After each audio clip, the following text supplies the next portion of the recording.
अयोध्या के राम मंदिर से नरेंद्र मोदी ने अश्वमेध शुरू किया है। इस वक्त हिंदुस्तान की करीब 70% आबादी बीजेपी या एनडीए के शासन में है। 14 राज्यों में बीजेपी का मुख्यमंत्री है, 6 राज्यों में एनडीए सहयोगियों की सरकार है। नरेंद्र मोदी को इसका दायरा और बढ़ाना है। जहां अब तक भगवा ध्वज नहीं फहरा है, मोदी को वहां भी भगवा लहराना है। 26 में पहला चैलेंज बंगाल में है, फिर दक्षिण के राज्य में है। 27 में पंजाब है, फिर यूपी का महासंग्राम है। मोदी ने अपने अश्वमेध की समय सीमा भी बताई है, 10 साल। अगले 10 साल में मोदी अश्वमेध पूरा करेंगे। मोदी के इस अश्वमेध में क्या क्या होने वाला है, मोदी ने जीत की क्या योजनाएं बनाई हैं, मोदी के सियासी शत्रु पैनिक में क्यों हैं, सब कुछ आप देखिए इस रिपोर्ट के जरिए। सियावर रामचंद्र की, सियावर रामचंद्र की जय सिया राम।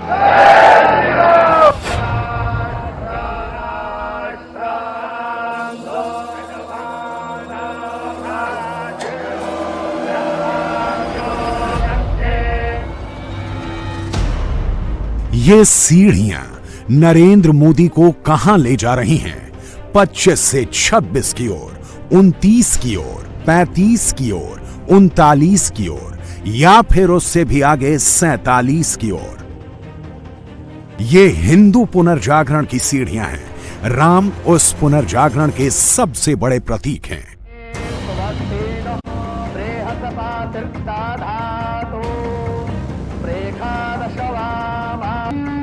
हिंदू पुनर्जागरण का जो स्वप्न देखते देखते सदियां बीत गईं, जिस राम मंदिर निर्माण के सपने को सच करने के लिए पीढ़ियां खप गईं, नरेंद्र मोदी ने उस स्वप्न को साकार किया है।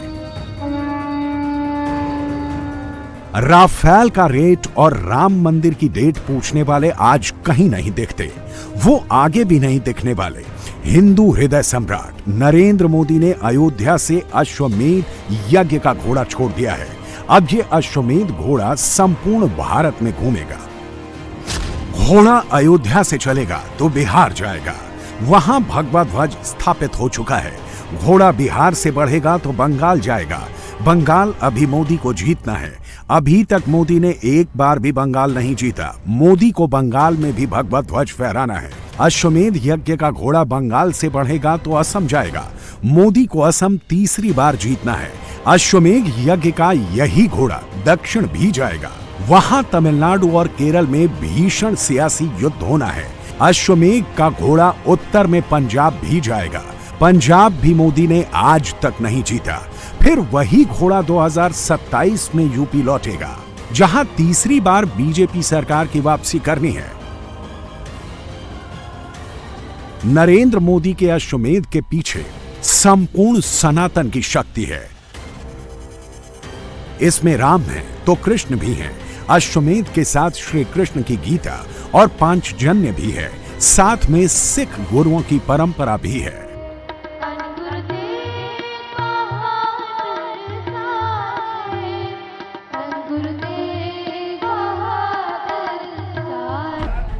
ओम पूर्णमदः पूर्णमिदं पूर्णात् पूर्णमुदच्यते। पूर्ण हो चुके राम मंदिर पर पूर्णता के प्रतीक इस महाध्वज का आरोहण हो गया।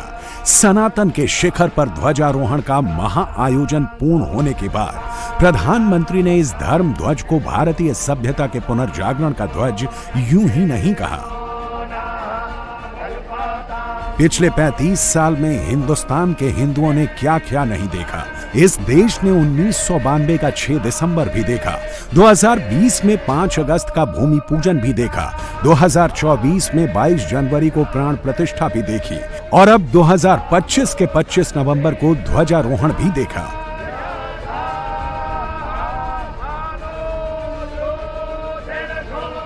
इन 35 सालों में हिंदू वोट का भी पुनर्जागरण हुआ। राम हिंदुओं के भगवान हैं और राम का ये मंदिर, राम का ये ध्वज हिंदुओं को एक करने वाला राम बाण है। आज अयोध्या नगरी भारत की सांस्कृतिक चेतना के एक और उत्कर्ष बिंदु की साक्षी बन रही है। आज संपूर्ण भारत संपूर्ण विश्व राममय है।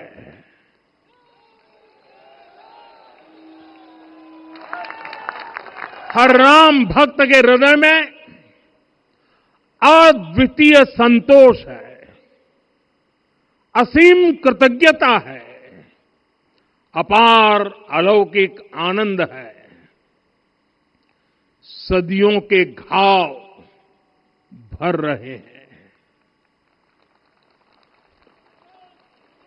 सदियों की वेदना आज विराम पा रही है, सदियों का संकल्प आज सिद्धि को प्राप्त हो रहा है।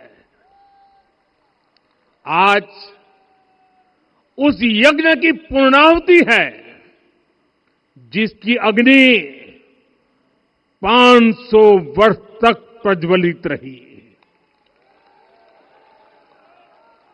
जो यज्ञ एक पल भी आस्था से डिगा नहीं, एक पल भी विश्वास से टूटा नहीं। और साथियों, ये धर्म ध्वजा केवल एक ध्वजा नहीं, ये भारतीय सभ्यता के पुनर्जागरण का ध्वज है। राम मंदिर पर ध्वजारोहण ने मोदी के सियासी शत्रुओं में पैनिक मचा दिया है। पश्चिम बंगाल में ममता बनर्जी सड़क पर आ गई हैं। ममता बनर्जी ने तीसरी बार एसआईआर के खिलाफ पदयात्रा निकाली। इस पदयात्रा से पहले दीदी ने मोदी को ओपन चैलेंज दे दिया। চিরকাল সরকারে কেউ থাকে না, 2029 বড়ই ভয়ঙ্কর, তোমাদের সরকার থাকবে না। শকুনি মামারা সেদিন কোথায় পালাবে, এখন থেকে ঠিক করে জায়গা রেখে দাও। আমায় বাংলায় আঘাত করলে, কারণ মানুষকে আঘাত করলে আমি মনে করি আমাকে আঘাত করছে, আমাকে আঘাত করলে আমি সারা ভারতবর্ষ হিলিয়ে দেব, এটা মাথায় রেখো। ইলেকশনের পরে আমিও একটু দেশটা চষে বেড়াবো। उत्तर प्रदेश में अखिलेश यादव के अंदर अलग लेवल का पैनिक है। वो सीधे सीधे मंदिर की लाइन पर आ गए हैं। अखिलेश को आज इटावा के केदारेश्वर महादेव मंदिर की याद आ गई। अब वो अयोध्या के राम मंदिर में भी दर्शन की सोचने लगे हैं। अखिलेश लिखते हैं कि पूर्णता ही पूर्णता की ओर ले जाती है। केदारेश्वर मंदिर पूर्ण होगा तो वो अन्य मंदिरों में भी दर्शन का संकल्प पूरा करेंगे। शायद अखिलेश को भी लगने लगा है कि राम मंदिर में दर्शन किए बिना 27 के युद्ध में उतरने से अपशगुन हो जाएगा। रीजनल पार्टियों में हिंदुत्व जगा देना नरेंद्र मोदी के हिंदुत्व की सबसे बड़ी कामयाबी है। नरेंद्र मोदी इस वक्त 88% के स्ट्राइक रेट से बैटिंग कर रहे हैं। 4 जून 2024 के बाद मोदी हरियाणा जीत कर आए। वहां मोदी ने 90 में से 48 सीटें जीती। फिर मोदी ने महाराष्ट्र जीता, वहां 149 सीटों पर लड़कर मोदी ने 132 सीटें जीती। 2025 में मोदी ने दिल्ली जीती, वो 68 सीटों पर लड़े और 48 सीटें जीती। और अभी अभी मोदी ने बिहार जीता है, जहां मोदी का स्ट्राइक रेट 88% रहा। 101 सीटों पर लड़े और 89 सीटें जीती। लेकिन पश्चिम बंगाल स्ट्राइक रेट से नहीं जीता जा सकता। बंगाल में 70 से 72% ही हिंदू हैं। बाकी पॉपुलेशन मुसलमानों की है, जो ना तो बीजेपी को वोट देती है, ना बीजेपी उनके पीछे भागती है। बंगाल में बीजेपी को शुद्ध हिंदू वोट मिलते हैं, आगे भी उसे हिंदू वोट ही चाहिए। 2021 के विधानसभा चुनाव में ममता ने 48% वोट शेयर हासिल किया था। बीजेपी को 38% वोट मिले थे। 2024 के लोकसभा चुनाव में भी ममता ने 46% वोट हासिल किए। बीजेपी को 39% वोट मिले थे। 2021 में बीजेपी 38% वोट लेकर 77 सीट जीती थी। 2024 में बीजेपी 1% ज्यादा यानी 39% वोट के साथ 90 सीटों पर लीड ली थी। बीजेपी का 1% वोट बढ़ा तो 13 एक्स्ट्रा सीटों पर बीजेपी आगे निकल गई। बंगाल चुनाव में 45 से 46% वोट से जीत मिलती है। सीधी 1-to-1 लड़ाई में 45 से 46% से कम के वोट शेयर से जीत नहीं मिल सकती है। पश्चिम बंगाल में 45 से 46% वोट शेयर हासिल करने के लिए बीजेपी को हिंदुओं के 64% वोट चाहिए, यानी 100 में से 64 हिंदू बीजेपी को वोट करेंगे, तभी बीजेपी को बंगाल में 45 से 46% वोट मिलेंगे। दिक्कत यह है कि बीजेपी एक पूरे एरिया में पेनिट्रेट नहीं कर पा रही है। बंगाल में बीजेपी की स्थिति दूसरे राज्यों से उल्टी है। बाकी जगह पर बीजेपी शहरी पार्टी पहले बनी, गांव में देर से पहुंची। पश्चिम बंगाल में बीजेपी गांव में घुस चुकी है, लेकिन शहरी क्षेत्र में, विशेषकर कोलकाता के आसपास का पूरा इलाका दीदी का गढ़ बना हुआ है, वहां बीजेपी घुस नहीं पा रही है। बंगाल के उसी भद्रलोक में घुसने के लिए नरेंद्र मोदी राम के सहारे हैं, कृष्ण के सहारे हैं। हमारे राम भेद से नहीं, भाव से जुड़ते हैं। उनके लिए व्यक्ति का कुल नहीं, उसकी भक्ति महत्वपूर्ण है। उन्हें वंश नहीं, मूल्य प्रिय है। उन्हें शक्ति नहीं, सहयोग महान लगता है। आज हम भी उसी भावना से आगे बढ़ रहे हैं। पिछले 11 वर्षों में महिला, दलित, पिछड़े, अति पिछड़े, आदिवासी, वंचित, किसान, श्रमिक, युवा, हर वर्ग को विकास के केंद्र में रखा गया है।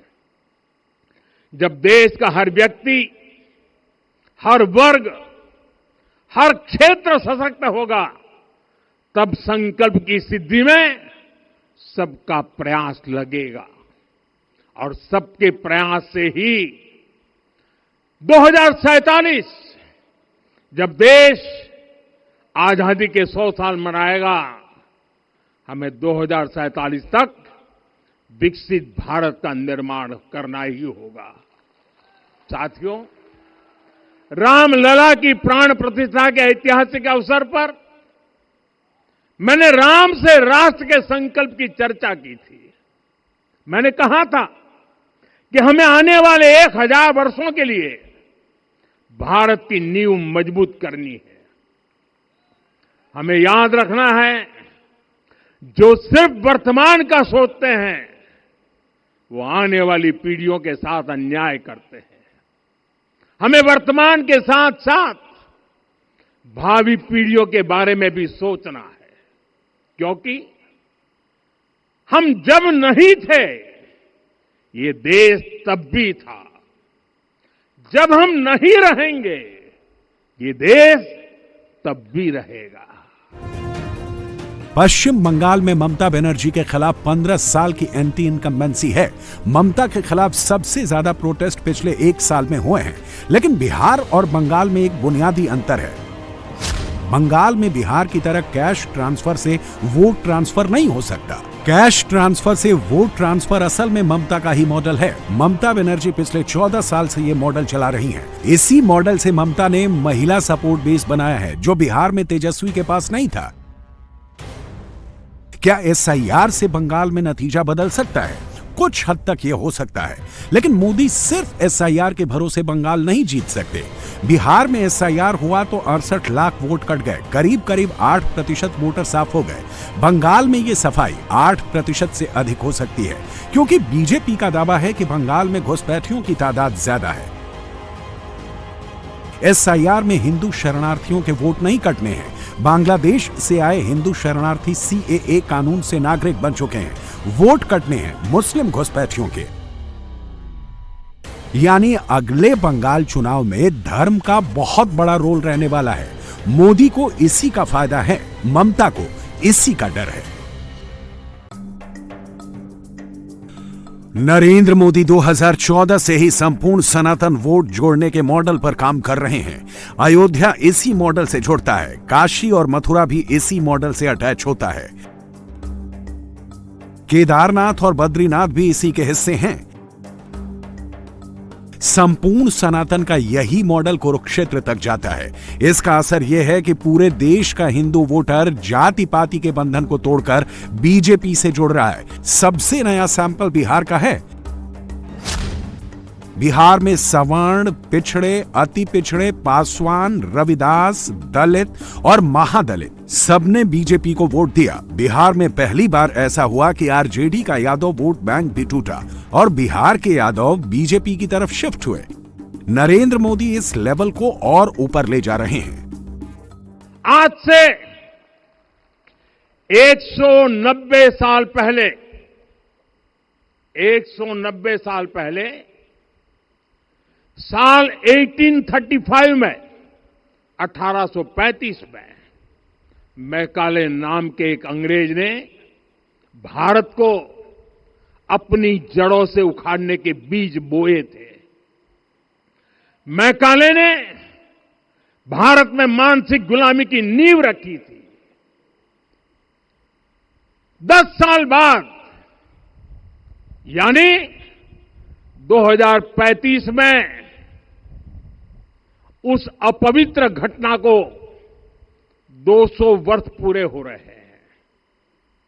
हमें आने वाले 10 वर्षों तक उस 10 वर्षों का लक्ष्य लेकर चलना है कि भारत को गुलामी की मानसिकता से मुक्त करके रहेंगे। साथियों, सबसे बड़ा दुर्भाग्य यह है कि मैकाले ने जो कुछ सोचा था उसका प्रभाव कहीं व्यापक हुआ। हमें आजादी मिली लेकिन हीन भावना से मुक्ति नहीं मिली। हमारे यहां एक विकार आ गया कि विदेश की हर चीज, हर व्यवस्था अच्छी है और जो हमारी अपनी चीजें हैं उनमें खोट ही खोट है। साथियों, गुलामी की यही मानसिकता है जिसने लगातार यह स्थापित किया। हमने विदेशों से लोकतंत्र लिया। कहा गया कि हमारा संविधान भी विदेश से प्रेरित है, जबकि सच ये है कि भारत लोकतंत्र की जननी है, मदर ऑफ डेमोक्रेसी है। लोकतंत्र हमारे डीएनए में है। अयोध्या के राम मंदिर से मैकाले पर मोदी का संबोधन आज के लिए नहीं है, यह अगले 10 साल के लिए है। अगले 10 साल में लोकसभा के 2 चुनाव हो जाएंगे और 28 राज्यों और 3 केंद्र शासित प्रदेशों में विधानसभा के 62 चुनाव हो जाएंगे। हिंदू तीर्थ अयोध्या से मोदी ने गुलामी की मानसिकता और मैकाले को मिक्स किया।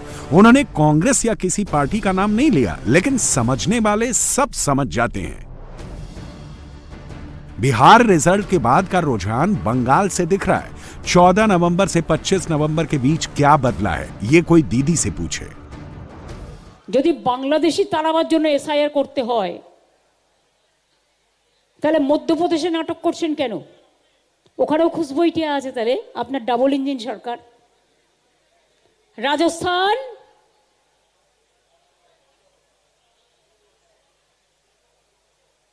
আসামের ব্যাপারে বলছেন এনআরসি মানে এ হবে না, এসআইআর হবে না। 4টে ইলেকশন বাউন্ড স্টেট আছে। বাংলায় হবে, কারণ আপনাকে জোর করে বাংলা দখল নিতে হবে, মানুষ তো আপনাকে দেবে না। তাহলে কি করতে হবে? রক্তচক্ষু দেখাতে হবে। আপনি রক্তচক্ষু দেখান, আমাদের যায় আসে না।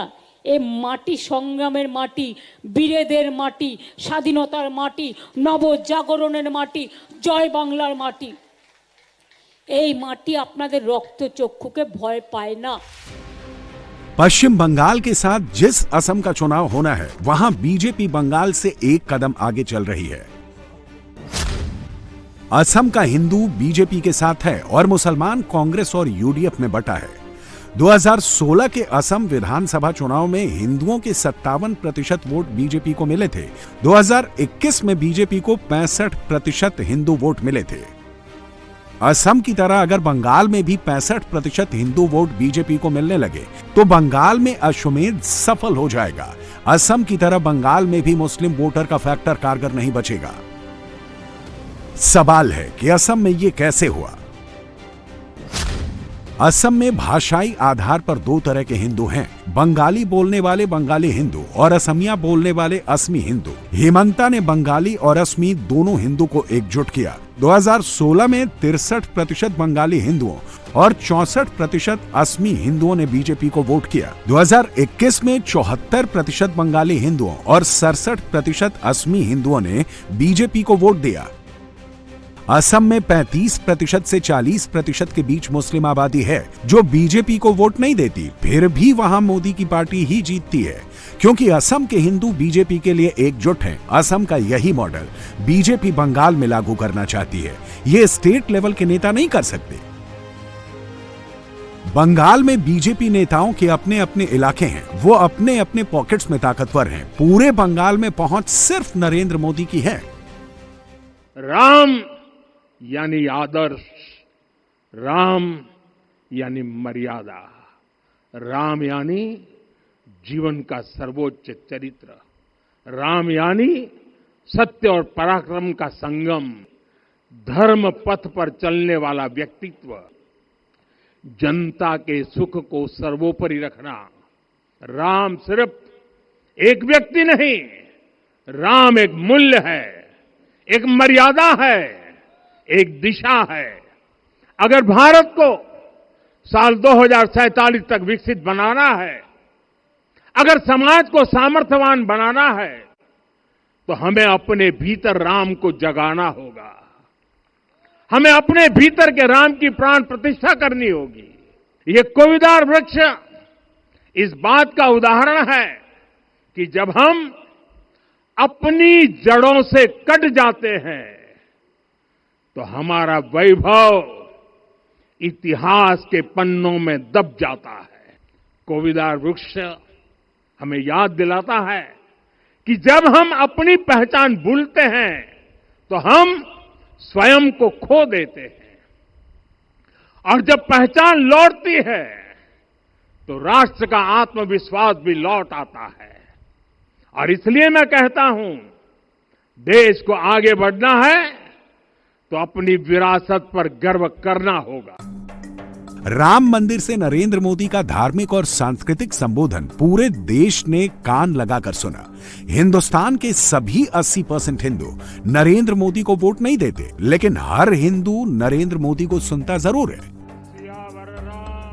मोदी ने 11 साल में हिंदुओं का वर्ग भेद खत्म किया है, क्षेत्र का भेद मिटाया है, जाति का भेद मोदी अभी पूरी तरह से नहीं मिटा पाए हैं। फिर भी हिंदुओं को एक राष्ट्रीय पहचान देने का काम नरेंद्र मोदी ने किया है।